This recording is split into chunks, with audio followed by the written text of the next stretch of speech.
दोस्तों, स्वागत है आपका अपने चैनल मिस्टीरियस जोन में। भानगढ़, क्या सच में ये किला एक भूतिया किला है? क्या सच में यहाँ भूत और प्रेतों का बसेरा है, या फिर ये सिर्फ लोगों द्वारा फैलाया गया एक झूठ है?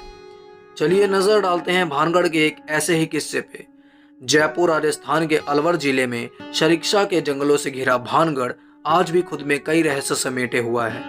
वैसे तो इसके खंडर होने के कई किस्से मशहूर हैं, पर जो किस्सा सबसे ज्यादा मशहूर है और जिसकी वजह से आज भी भानगढ़ सुर्खियों में रहता है, वो किस्सा है एक खूबसूरत रानी और तांत्रिक के श्राप का।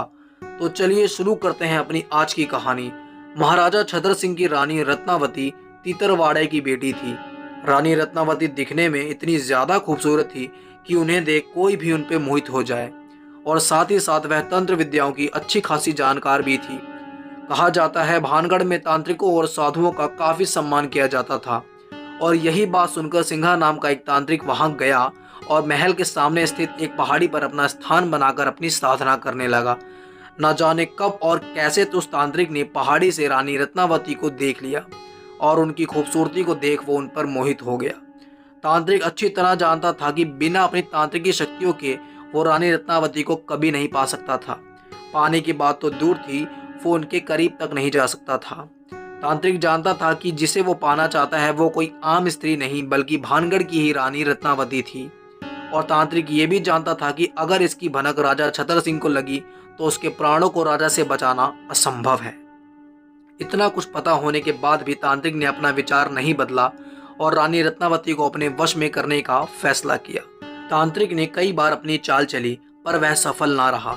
अपनी लगातार असफलताओं के बाद रानी रत्नावती को पाने की उसकी इच्छा अब सिर्फ इच्छा ही नहीं बल्कि उसकी जिद भी बन चुकी थी।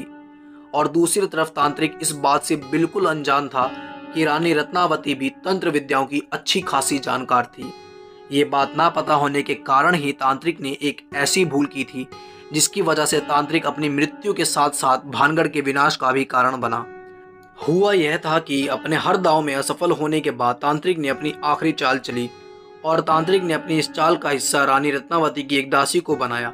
दासी जब बाजार से होकर राजमहल लौट रही थी तो तांत्रिक उसके सामने आया और उसे एक तेल की शीशी देते हुए कहा, मैं एक तंत्र सिद्ध बाबा हूँ, ये तेल की शीशी आप रानी को देना और कहना रानी इसका उपयोग अपने शरीर पर करें, इससे उनका कल्याण होगा। ये कहकर तांत्रिक वहां से चला गया। राजमहल में पहुंचते ही दासी रानी रत्नावती के पास गई और उन्हें तेल की शीशी देते हुए कहा, ये तेल की शीशी एक तंत्र सिद्ध बाबा ने मुझे दी और कहा कि मैं इसे आपको दूं, और साथ ही साथ उस तंत्र सिद्ध बाबा ने यह भी कहा कि इस तेल को आप अपने शरीर पर लगाएं, इससे आपका कल्याण होगा। ये सुनकर रानी रत्नावती ने दासी से उस तंत्र सिद्ध बाबा का हुलिया पूछा। हुलिया पूछने के बाद दासी ने उस तंत्र सिद्ध बाबा का हुलिया रानी को बताया। रानी को उस बाबा पे शक हुआ तो रानी रत्नावती ने उस तेल को परखने के लिए उस पे अपना मंत्र किया। तेल पे मंत्र करते ही तेल की शीशी घूमने लगी। रानी अपनी सिद्धियों से ये जान चुकी थी कि इस तेल पर वशीकरण के साथ साथ मारक मंत्र व तंत्र का प्रयोग किया गया है, और साथ ही साथ ये भी जान चुकी थी कि वो तांत्रिक उन्हें अपने मोहपाश में बांधना चाहता है। ये जानकर रानी के क्रोध की सीमा इतनी ज्यादा बढ़ गई कि उन्होंने गुस्से में आके उसी समय उस तेल पर सिद्ध मारक मंत्र पढ़ा और उस तेल की शीशी को महल के सामने वाली पहाड़ी पे फेंका जहां वो तांत्रिक अनुष्ठान कर रहा था। तेल की शीशी टूटते ही पहाड़ तांत्रिक की तरफ बढ़ा और उसे कुचल दिया। कहते हैं मरते मरते सिंघा तांत्रिक ने भानगढ़ को श्राप दिया था कि मंदिर छोड़ के पूरा भानगढ़ नष्ट हो जाएगा और यहाँ के सभी लोग मारे जाएंगे। भानगढ़ के आसपास के गांव के लोगों का कहना है कि उस तांत्रिक के श्राप के कारण ही भानगढ़ के किले के साथ साथ वहां की सारी इमारतें भी खंडर हो गई, पर वहां के मंदिरों का कुछ नहीं बिगड़ा। लोगों का कहना तो ये भी है कि उस श्राप के द्वारा मारे गए लोगों की आत्माओं को मुक्ति नहीं मिली, और आज भी उन लोगों की आत्माएं उसी महल में भटकती हैं। और कई लोगों का तो ये भी कहना है कि आज भी तांत्रिक की आत्मा वहां रानी रत्नावती को पाने की तलाश में भटकती है।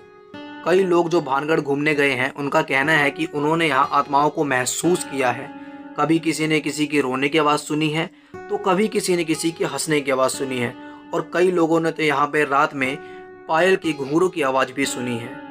और यही वो कारण है जिससे आज भी भानगढ़ हमेशा सुर्खियों में रहता है, और आज भी इसकी गिनती दुनिया के सबसे भूतिया जगहों में होती है। दोस्तों, अगर आपको हमारी वीडियो पसंद आई है तो प्लीज़ हमारे चैनल को सब्सक्राइब करें एंड हमारी वीडियो को लाइक एंड शेयर करें।